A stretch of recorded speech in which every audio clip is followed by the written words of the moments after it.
All right, we're joined by UFC bantamweight Chad Anheliger, who finally gets that Canadian fight in the UFC. Chad, how's it going, man? It's going great, man. How are you? I'm doing well. We'll just kind of start right there. Like, you get the call, November. Like, how happy were you when you found out? Because you missed out on Vancouver. You missed out on a lot of these Canadian days to finally get a one, and then be close to home as well, too. Like, how happy were you to be on this card? Yeah, man. A lot of things all came together at once. Actually, I needed to re-sign after my last fight. That all happened at the same time I got the offer.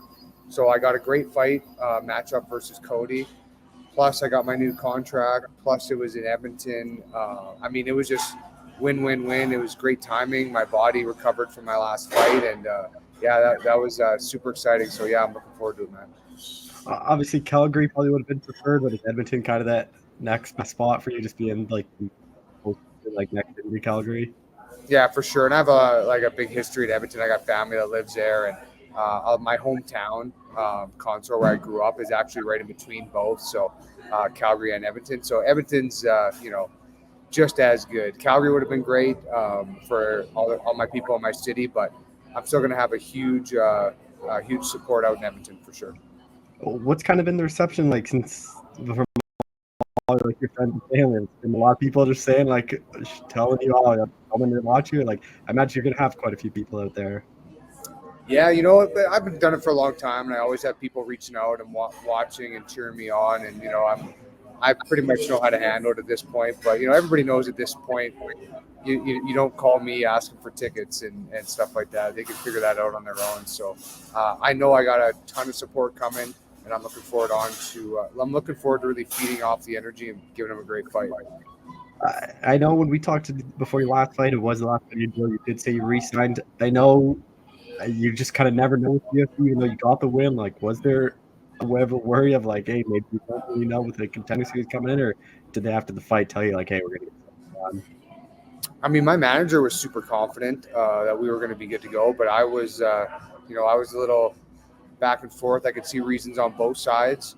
I thought that I'd, really represented myself well and fought hard, but you never know. There's a ton of killers out there too.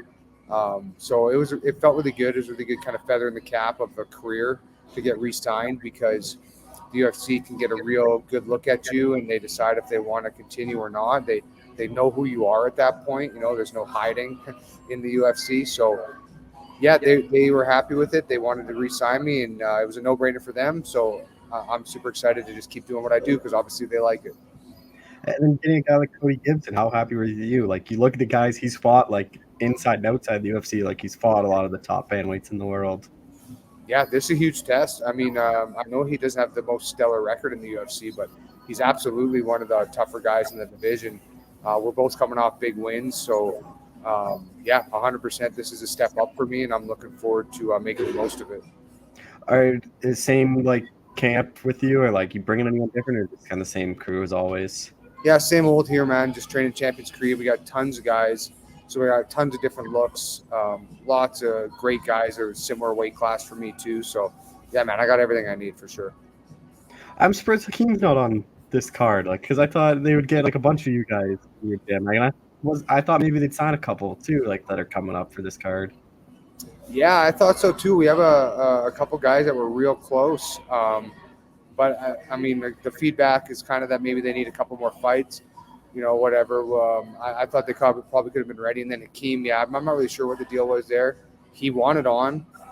So, I mean, who knows, logistically or the matchups or whatever, it just wasn't working out. I'm surprised too, but, who knows. Like I never even got an invite to Vancouver when they were there. And to me, that was really strange too. I won my titles out in BC.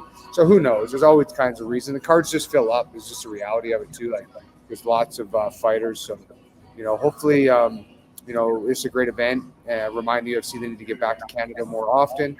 And then next go around, our younger guys will be ready to make the step up too, hopefully. And I think the UFC's gotten to the point too where they don't need like local guys really to sell tickets. Like UFC comes to town, and I don't really think it matters who's on the card. Like they'll sell out pretty quickly, especially in Canada where they only come like 2-3 times a year. Yeah, and I mean that was kind of the reality of the Vancouver card for me when I told my manager, I'm like, what the hell? Like, why am I not getting an offer to go out there? And he just said like, hey, everybody wants to be on that card, so they just put on who they could fit on, and that's just the way it is. Like, it's not really like it was before. Same with even the signings. When a card used to come to town, you used to always expect 1 or 2 local guys to get signed at the same time. It just doesn't really happen anymore. They've got the avenues they want to get fighters in, and that's a lot of it's Contender Series or tough, and they don't really just sign guys for the local flair of it. It's just not worth it for them. So, and for you to get re-signed, like, what's that like for you? Because I've talked to a lot of fighters. They always say, like, it's not like easy to get in the UFC, but it's easier to get in the UFC than to stay in the UFC and get that second contract. So it was a long road for you to get there, and then to get that second contract. Like, what's that like for you?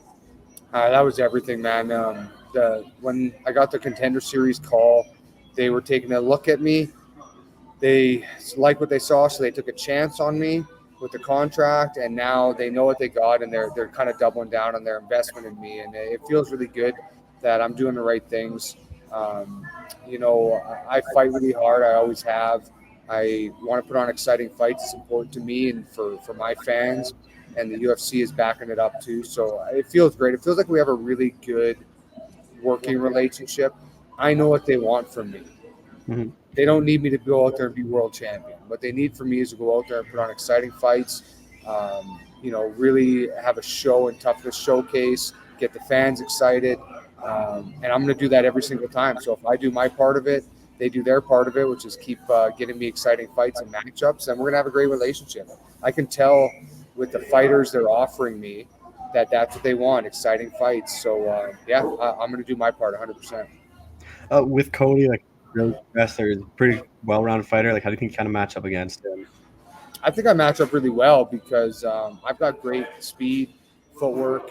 He's a little bit bigger in the division, which he uses to his advantage. But I got a lot of speed and timing, and my footwork is real good. So I think that's going to overcome his advantages in some of the size and reach. And then when it comes to striking, man, I've proven it so many times that these guys all think that they can strike and hang with me on the feet, and then they change their mind, and then I defend the takedowns, and then they're kind of stuck in no man's land, and that's kind of what I expect to do to Cody. But I also know he's not going to get overwhelmed. Like, he's not going to feel the pressure of the moment or in the fight. If things aren't going well, he can still dig deep. So I got to be on point for 15 minutes for sure. But I think I got the skills to win this fight. I really do. Is that a big part? Being up bantamweight is the speed. Like, sure, if you jumped on flyweight, you could probably fight guys around the same size as you, like, reach-wise. But I guess at bantamweight, like, you can get in and out a lot on those, like, guys that are a bit heavier. That's why I'm still here. I could fight at 125. I could make the weight, and I could do all the work it takes to do that. But I don't really get the return on it. I would rather use my advantages, how they work. It's very common for me to fight guys a bit bigger than me, longer, bigger range, 10 pounds heavier. I've done that my whole career, and I've actually kind of developed a style that works against it. So I make guys tired, and I make them miss, and then I make them pay, and that's what's gotten me this far. So this is just another example to do what I do. How do you kind of see this one playing out? Like, Cody is an extremely durable guy, like, only one stoppage loss in the UFC, and you look at the guys he's fought. Like, so how do you kind of see it playing out? Stoppage number 2. That's what's going to happen. I definitely, I'm the sharpest I've ever been. I hit hard. I move well. My confidence is sky high. Getting this new contract feels like a big weight off my shoulders. Getting that win last fight, 15 good minutes in the cage, really building my confidence. I'm as dangerous as I've ever been, and I'm gonna run through Cody. What do you think a win here does to you? Like, it's obviously be the biggest win of your career, and like beating a guy like Cody, so if you can go and finish him, like, I think it would be a big statement to the division. Yeah, man.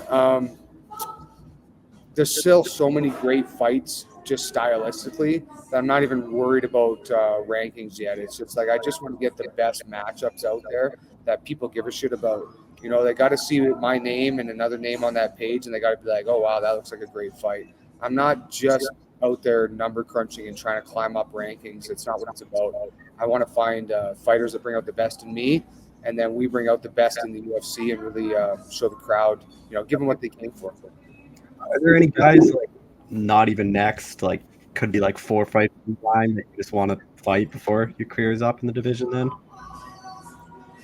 Sorry, what was the last question you're breaking up? Is there any guys, like you said, like, you'd there's certain guys you think would be exciting matchups? Like, is there guys that it doesn't even have to be next or like just could be down the line that you want to fight? Oh yeah, tons. There's tons of exciting guys in the division right now. The young Chiwewe kid would be a great fight. He's got a lot of hype around him, and he's pretty exciting. Um, you know, even guys that are a little bit still far ahead of me, but I still would love matchup with guys like Garbrandt. Aldo's still out there fighting. He's amazing. He's a legend. There's a ton of great fights that I just know would just jump off the paper for me if I was to see some big names like that. But I got to build my way there, I know. But I still think that there's a lot of great matchups potentially hanging around the upper half of that division. I actually think that rule fight could happen here if you beat Cody and you finish him and you get on the mic and call him out. Like, I could actually see that where both you guys are. Like, I think that could make a lot of sense. Yeah, that'd be a great fight too. And it's like I only want ones that are exciting. Even if it's not necessarily the matchup that's as exciting, because I know he's a little bit more of a grappling heavy guy. But if it's exciting, count me in, man. That's what I'm looking for. Fair to say this is probably it for you then this year, just because not many cards after this one. Like, is the goal then just get? Yeah, most likely. Most likely, opportunities. I'm always open to opportunities. Some could make sense for sure. If this fight we just happen to breeze through and be totally fine. I'm an older guy and training camps are hard on me. So being able to maximize the training camp and maybe get a couple quick fights, I'm always open to that. It hasn't ever really played out for me, but it probably has something to do with my style of how I fight. But I'm always open to that. If there was a quick turnaround and I would feel fresh, 100%. Have you thought about how much longer you got? Like, it's weird. Like, I was looking at you, like, you're 37, which surprised me because you're still fighting. Like, you're still super fast. It's not like the speed's gone. Like, is that even a thought yet, or is that just still like just kind of take it fight by fight? I just have no reason to slow down, man. Like my training goes great. I train every day, twice a day with all of our young guys, our killers, and I'm not tired. I still getting better. I'm still motivated by the sport. I feel great. I just don't have any desire to stop doing what I'm doing. I am critical. I'm hypercritical of myself and my performances, and I'm not seeing anything that is making me think that I shouldn't be in there anymore. I mean, I'm moving better than I ever have. So yeah, I feel great. I mean, my girlfriend and my family probably hate seeing it, but I just get better every time. So I got no reason to slow down. What do you think that walkout's going to be like for you? It's going to be, an epic part of my career. Absolutely. I'm really looking forward to it. I've been visualizing it, and it's really going to motivate me to put on a great performance. I cannot wait. Just final thing, like, what is kind of the goal going forward? I imagine be a bit more active than this past year. Like, I still get 2 fights pretty good, but I imagine you probably want to be a bit more active than that next year. Yeah, a little bit more. I'm not chasing and running like I need to be fighting all the time. I want matchups that make sense, and I'm at a point too in my life where I have other things going on in my life too, so I need to time things out appropriately. So 3 a year is like a perfect situation for me, but I'm not upset if I get 2, and I'm not going crazy to pushing for 4 or 5. So I found a pretty good balance through my career, and I don't really need to throw a big wrench in that right now. At my level, opportunities could change things. If I get a big opportunity, pay raise, certain fight opportunity, I mean, that's always a different conversation. But as far as just planning to fight, yeah, man, a couple fights a year, 2 to 3. 3's ideal. I'm happy with 2. And, if 4 worked out, I'd be open to that too. But yeah, I'm not changing up too much. Well, Chad, I appreciate the time as always. Thanks so much for doing this again. All right. Thanks, brother. Have a good one.